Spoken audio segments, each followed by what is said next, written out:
As Lisa pulled out of the dealership and onto the main road, the car felt even better than she had imagined. The engine hummed smoothly, and the steering was so light, almost effortless. She glanced over at Marcus, who was sitting quietly in the passenger seat, his expression calm and focused. Despite the awkward start to the day, now in this moment, everything felt right. The car was exactly what she had hoped for. But as Lisa made a turn onto a wider road, she noticed something strange out of the corner of her eye. In the rearview mirror, she saw a black car following them. At first, she thought it was just another driver, but as they kept moving, the car stayed behind them. At a distance, she couldn't shake the feeling that it wasn't just random. "You noticed that car behind us?" Lisa asked, her voice low. Marcus turned his head briefly, then glanced at the rearview mirror. "Yeah, it's been tailing us since we left." Lisa's grip tightened slightly on the wheel. She didn't like being followed, especially after what had just happened at the dealership. "Do you think it's someone from the showroom?" Marcus didn't answer right away. He was thinking. Then he finally spoke. "Maybe, or it could be just a coincidence. But let's see where this goes." Lisa didn't slow down, but she made a few turns, trying to shake the car off, just in case. But no matter what direction she took, the black car stayed behind them, following at the same steady distance. It was starting to feel like more than a coincidence. "Okay, now I'm starting to get a little creeped out," Lisa said, her nerves on edge. "Should we pull over?" Marcus shook his head. "Not yet. Let's see if they make a move first." Just as he said that, the black car suddenly sped up, pulling up alongside them. Lisa's heart skipped a beat. She quickly glanced at the driver, but the window was tinted too dark to see anything clearly. For a moment, it felt like time stood still. They were in the middle of a quiet stretch of road, and the black car was now dangerously close. Then, without warning, the car swerved in front of them, blocking their lane. Lisa slammed on the brakes, swerving slightly to avoid a collision. Her heart was pounding now. The black car pulled ahead and slowly came to a stop. For a few seconds, everything was still. "What the hell?" Lisa muttered under her breath. She looked over at Marcus, who was no longer calm.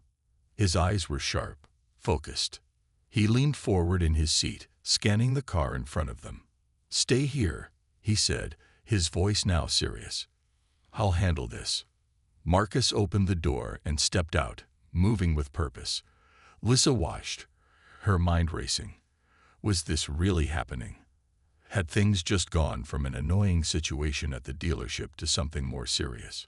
She couldn't shake the feeling that they had just crossed a line. The black car was no coincidence, and now they were about to find out who was behind it and why they had been followed. Lisa took a deep breath and walked toward the door. She wasn't going to let it end like this. She had worked hard for her money, and she deserved to be treated with respect. The salesman's dismissive attitude stung, but instead of feeling defeated, it sparked something inside her. She wasn't going to let some guy in a suit decide what she could or couldn't do. Not today. Before she could reach the door, she stopped. Her phone buzzed in her pocket. She pulled it out, glancing at the screen. It was Marcus, her husband. She hesitated for a moment, then tapped the screen to answer. "Hey, babe. How's it going?" Marcus asked, his voice warm and steady. "Not great," Lisa said, trying to keep the frustration out of her voice. She didn't want to vent too much, but she couldn't hide it completely. "I'm here at the dealership, and they won't let me test drive the car." There was a pause on the other end. Marcus knew Lisa well enough to recognize when something wasn't right. "What do you mean? They won't let you test drive it?" "Yeah," Lisa replied, feeling the heat rise in her cheeks. "The salesman said I need someone with me to make a decision. He told me to look at used cars instead because they're more my style." There was a long silence, and Lisa could almost hear Marcus's jaw tightening. He had always been protective of her, and he hated when she was treated unfairly. After a moment, he spoke, his voice calm but firm. "Wait there. I'll be there in 15 minutes. "What? Marcus, don't." Lisa started to protest, but he had already hung up. She sighed and put the phone back in her pocket. She wasn't sure what exactly was going to happen when Marcus showed up, but a part of her felt relieved. If nothing else, he'd at least help her stand up for herself.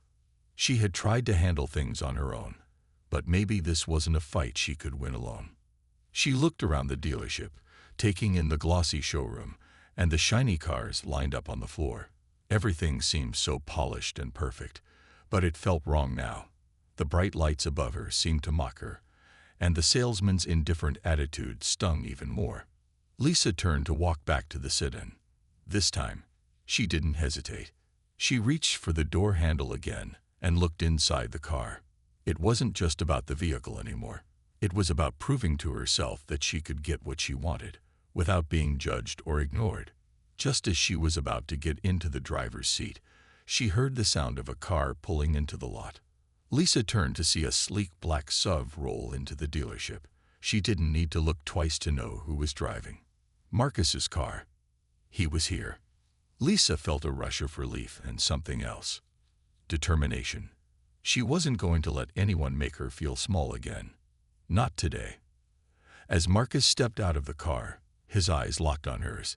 He didn't say a word, but there was a quiet confidence about him that made Lisa feel like everything was going to be okay. Lisa sat there, gripping the steering wheel, her heart racing, as she watched Marcus step out of the car. The black car was still parked in front of them, its tinted windows hiding whoever was inside. She could see Marcus moving toward the car, his steps steady but purposeful. The tension in the air was thick, and Lisa couldn't help but feel like things were about to escalate. For a moment, she considered following him, getting out and helping, but something told her to stay put. Marcus had handled himself in situations like this before. He was calm, collected, and always in control. Still, a small voice in the back of her mind wondered if this was a mistake. Had they gotten in over their heads? The black car's engine hummed as if to remind her that something was very wrong. The driver hadn't moved, not even after Marcus had approached.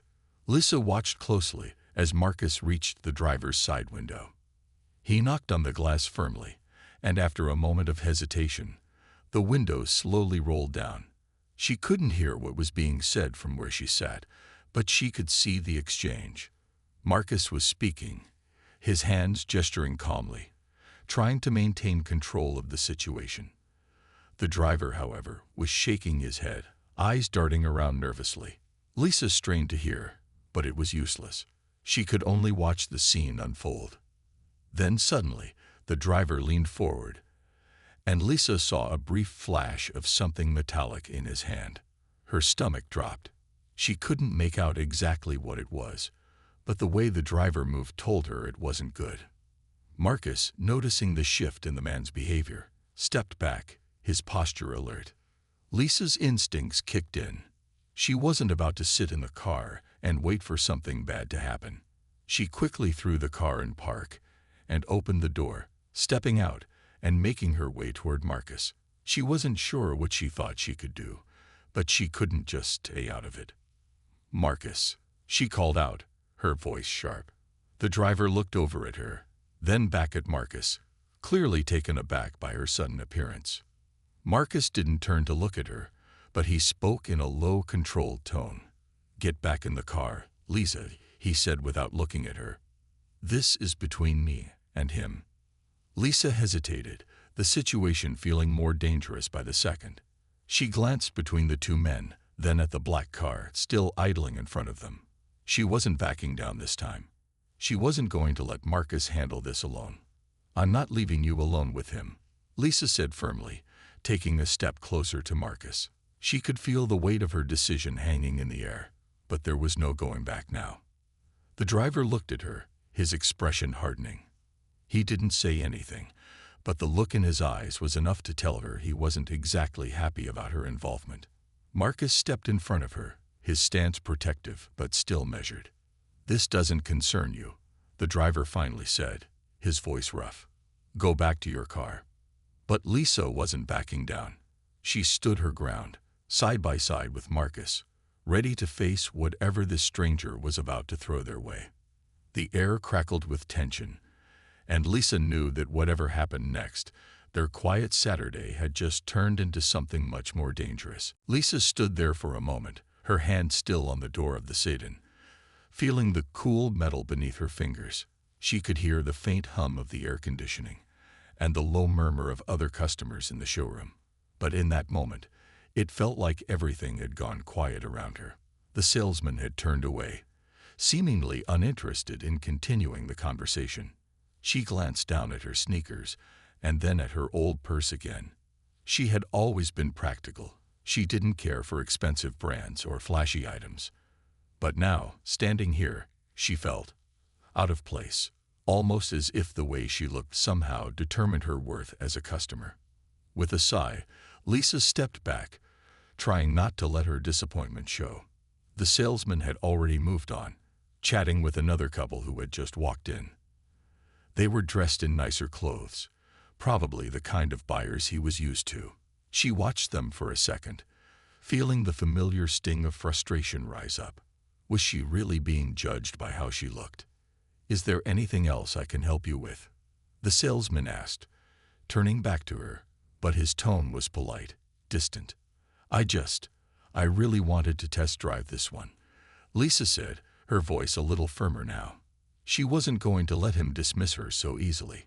He hesitated, glancing at her once more, before his smile returned. "Well, like I said, this one's a bit higher end. We generally reserve test drives for customers who are more likely to buy something in this range." Lisa's eyebrows furrowed. "But I'm serious. I've been saving for months. I've read the reviews, watched the videos. I know exactly what I want." The salesman didn't seem convinced. He glanced at her, then at the used car lot outside the showroom windows. "Maybe you should take a look at our certified pre-owned section.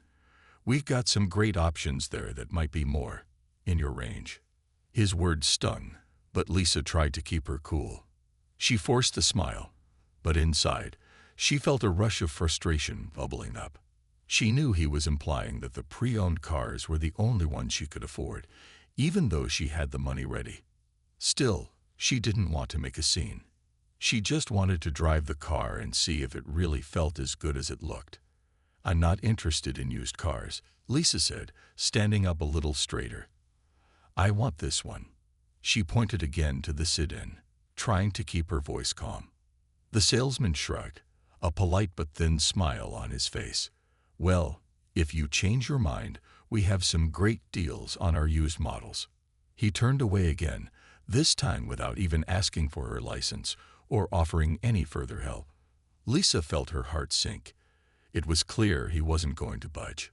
He had made up his mind about her before she'd even had a chance to prove herself. With a sigh, Lisa stepped away from the car. She had come all this way for nothing. Or so she thought. Just as she was about to turn and walk out, she had an idea. Maybe it was time to call someone who could change things around. The driver finally made his move, pushing the door open and stepping out of the black car. He was tall, with a rugged look, and his eyes never left Marcus and Lisa as he slowly made his way toward them. Lisa could feel the hairs on the back of her neck stand up, but she didn't flinch. Marcus kept his stance, still calm but prepared. "You really want to do this?" the driver asked, his voice low and full of warning. He wasn't threatening, but there was an edge to his words that made Lisa uneasy. Marcus didn't answer immediately. He just stood there, sizing the man up. Lisa watched every movement, every breath, trying to stay alert. The driver looked at her once, and she noticed something, a flicker of recognition in his eyes. "You know who I am," the driver said suddenly, his gaze narrowing. "You really don't, do you?" Lisa felt a chill run down her spine. Marcus glanced at her briefly before turning his full attention back to the man. "We don't need to know who you are," Marcus said quietly. "We just need to know why you're following us." The driver's lips twitched into something between a smile and a sneer. He seemed to take pleasure in the fact that Marcus wasn't intimidated. Then, with a slow breath, he spoke. "I'm here because of him," the driver said, nodding toward Marcus. "But more importantly, I'm here because of you."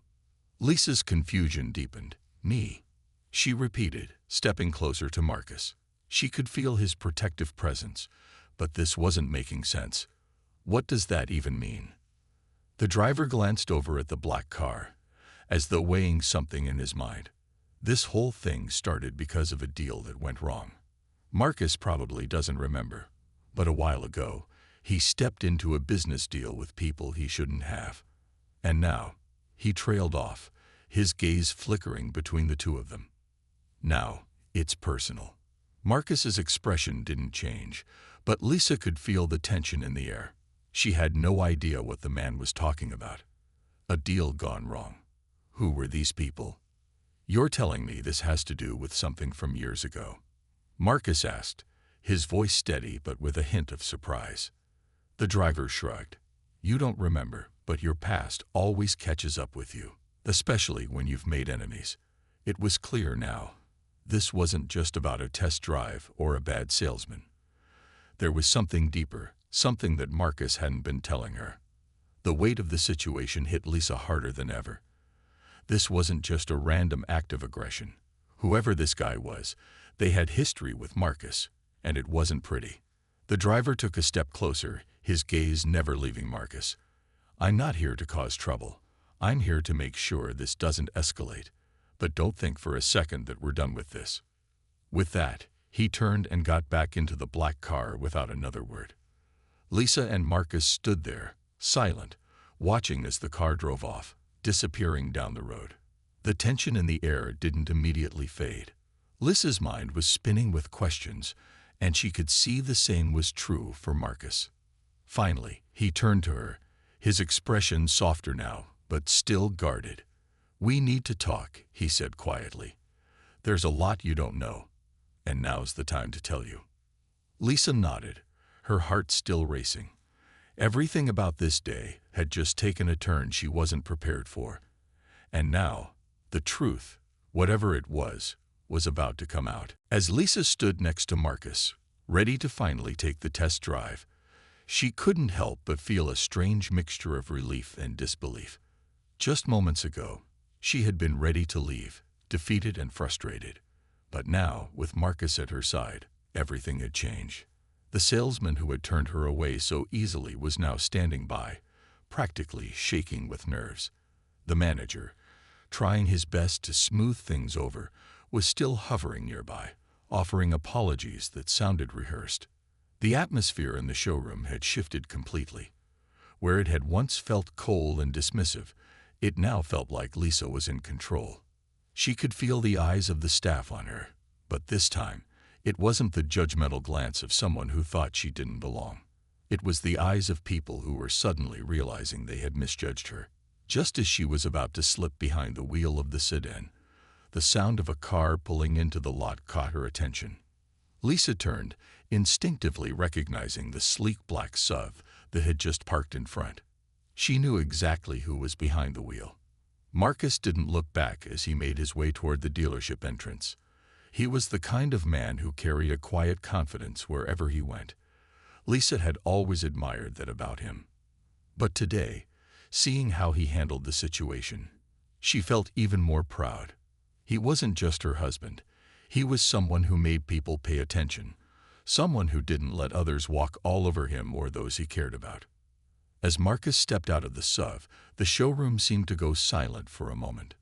Staff members who had been chattering in the background now stopped to look at him, their expressions shifting. The manager straightened up and quickly walked over to greet him, but Marcus didn't acknowledge him right away. Instead, his gaze locked with Lisa's. There was no need for words between them. Lisa could see the unspoken understanding in his eyes. He wasn't here to buy a car. He was here to make sure she wasn't treated like she didn't matter, and that meant everything. The salesman, still standing nearby, wiped his forehead nervously. It was clear that his earlier cocky attitude had vanished completely. Marcus's presence alone was enough to make him realize the mistake he had made. The manager, however, was all smiles now, practically bowing as he made his way over to where Marcus was standing. "Sir, we truly appreciate your visit. if there's anything we can do to make this right. You can start by making sure my wife gets the test drive she asked for. Marcus interrupted, his tone even but firm. The manager stammered an apology. Of course, we'll have everything ready right away. Please, follow me. The staff, now scrambling to make things right, stepped aside as Marcus and Lisa walked toward the car. Marcus didn't say anything more, but his presence spoke volumes. Lisa felt a small sense of pride bubbling up inside her. She wasn't just another customer being brushed aside. Today, she was someone whose voice had been heard. When the keys were finally handed to her, there was no hesitation. She slipped into the driver's seat, feeling the smooth leather under her fingers. This time, it wasn't just about getting behind the wheel of a new car. It was about taking control of the situation and feeling confident doing it. As Lisa started the engine, the hum of the car filled the air. She glanced at Marcus, who gave her a small nod. "You ready?" he asked with a smile. Lisa grinned. "Let's go." Lisa walked into the car dealership on a warm Saturday morning. She had been waiting for this day for a long time. After months of saving and comparing cars online, she had finally made up her mind. There was a new hybrid sedan she had been dreaming about. She had seen it in ads, watched video reviews, and even imagined how it would feel to drive it through the countryside. Now she was finally here, ready to see it in person. She wasn't a flashy person. Lisa wore simple jeans, a faded t-shirt, and comfortable sneakers. Her hair was tied back in a loose ponytail, and she carried a small purse that had seen better days. She didn't think much about appearances. All she wanted was a reliable car that fit her lifestyle. Something smooth, safe, and efficient. Something she could take on weekend trips or drive to work without worrying about gas prices. As she stepped inside, cool air brushed her face. The smell of new cars filled the showroom. She looked around, a bit nervous but excited. She had never bought a brand new car before. Her old car had served her well for over 10 years, but it was finally time to move on. There it was right in the center of the showroom. The hybrid sedan. It looked even better in person.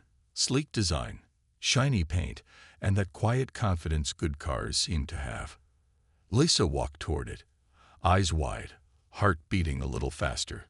She reached out and touched the door handle, smooth and cool under her fingertips. "Can I help you with something?" a young man in a suit asked as he walked over. He looked sharp, like someone who sold a lot of cars. Lisa smiled and nodded. "Yes, I'd like to test drive this one," she said, pointing to the sedan. The salesman looked at her, then at the car, then back at her. Something in his expression changed. He didn't smile. "Do you have someone with you? A partner, or anyone else?" he asked, glancing around. Lisa frowned, confused. "No, just me." He said, scratching his chin. "Well, this is one of our top models. Test drives are usually reserved for serious buyers. You know, people ready to make a deal." Lisa's smile faded a little. "I am serious. I've done my research. I'm ready to buy if the drive feels right." The salesman nodded slowly but didn't move. He didn't offer her the keys or ask for her license. Instead, he looked at her shoes, her purse, maybe even her plain t-shirt. "You might want to take a look at our pre-owned section first. Might find something more suitable." Lisa blinked. Was he serious? Her excitement started to fade, replaced by a heavy feeling in her chest. But she didn't argue. Not yet. She stepped back and took a deep breath. This wasn't going to be the simple test drive she expected. Lisa stood by the sedan, watching as Marcus walked toward her. His sharp suit caught the light as he made his way across the dealership, his stride purposeful and confident. She didn't need to ask if he was upset. She could see it in the set of his shoulders, the way his jaw was clenched. He didn't say anything as he reached her, but there was an understanding between them. He knew exactly what had happened. Without a word, Marcus walked into the showroom, and Lisa followed him, her heart beating a little faster. She didn't want to cause a scene, but seeing him take charge made her feel like maybe this whole thing would finally turn around. She had tried to handle it on her own, but now, with Marcus there, she felt like the scales were tipping in her favor. As they entered, the salesman noticed them right away. His face fell when he saw Marcus. He immediately straightened up and wiped the smirk off his face, his polite smile replacing the casual one from earlier.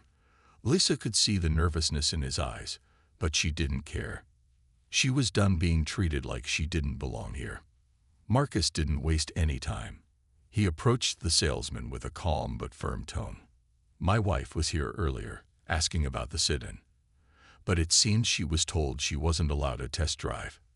Is that right?" The salesman hesitated for a moment, glancing at Lisa, then back at Marcus. "Sir, I didn't mean," he started, but Marcus cut him off. "No need to explain. Just answer the question. Is that what happened?"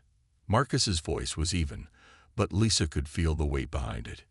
"Yes," the salesman said quietly, his face reddening slightly. "But it's just company policy." "Policy?" Marcus interrupted again, his tone sharp.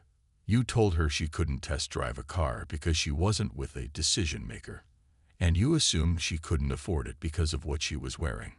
The salesman went silent, clearly caught off guard. Lisa didn't speak. She didn't need to. Marcus was saying everything she had wanted to say but hadn't been able to. The salesman's face flushed, and he shifted his weight from foot to foot. Marcus glanced at Lisa, his expression softening. "We're here to look at a car, not to be judged." The manager, who had been watching the exchange from the back of the showroom, rushed over. His face was pale, and he immediately stepped between Marcus and the salesman. "Sir, I'm terribly sorry. This is completely unacceptable. There's been a misunderstanding," he said quickly, his hands held up in apology. "We're happy to offer you a full VIP experience. No more waiting, no more questions. We'll have someone ready to assist you immediately." The manager's sudden politeness didn't escape Lisa's notice. She could feel the shift in the air, the subtle change in how everyone was looking at her now. It wasn't just Marcus's presence. It was the way the dealership had instantly realized they were dealing with someone who wasn't just another customer. They were dealing with someone who had power, someone who mattered. Marcus turned to Lisa and gave her a small smile, ready to take it for a spin. For the first time since she'd walked into the dealership, Lisa felt a small spark of excitement. She nodded, and this time, when the salesman handed her the keys, there was no hesitation. No more judgments. It was her turn.